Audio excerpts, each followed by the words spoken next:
सदर जमहूरिया द्रौपदी मुर्मू ने कहा कि मुल्क में सिर्फ कानून की हुक्मरानी से ही मुमकिन है। माशी और समाजी तरक्की और कानून की हुक्मरानी की बहाली में पुलिस सर्विस का अहम किरदार है। इंडियन पुलिस सर्विस के प्रोबेशंस के ग्रुप से आज यहां राष्ट्रपति भवन में मोहतरमा मुर्मू से खिल मुलाकात की। पुलिस अफसरान ने से खिताब करते हुए सदर जमहूरिया ने कहा कि ऑल इंडिया सर्विस में इंडियन पुलिस सर्विस IPS की अहमियत है। उन्होंने कहा कि अमन व अमान न सिर्फ हुक्मरानी की बुनियाद है बल्कि ये एक जदीद रियासत की बुनियाद भी है। आसान अल्फाज में ये कह सकते हैं कि बहुत सी जगहों और बहुत सी हालात में वो साथी शहरियों के लिए हुकूमत का चेहरा होंगे और रियासत की इंतजामी मिशनरी के साथ इनका पहला इंटरफेस होंगे।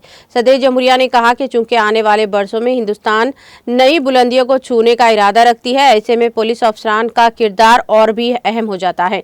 उन्होंने कहा कि माशी तरक्की और समाजी तरक्की इस वक्त मुमकिन है जहां कानून की हुक्मरानी बरकरार हो। अमन व अमान बरकरार रखने, इंसाफ को यकीनी बनाने और शहरियों के हुकूक के तहफ़्फ़ुज़ के बगैर तरक्की एक बेमाना लफ्ज़ बन जाती है।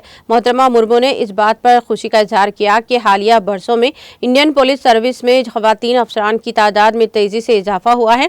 उन्होंने कहा कि इनकी बढ़ती हुई तादाद पुलिसिंग के मजमूई किरदार को बेहतर बना सकती है, पुलिस और कम्युनिटी ताल्लुकात को बेहतर बना सकती है, जो कौम के लिए भी फ़ायदेमंद साबित होगी।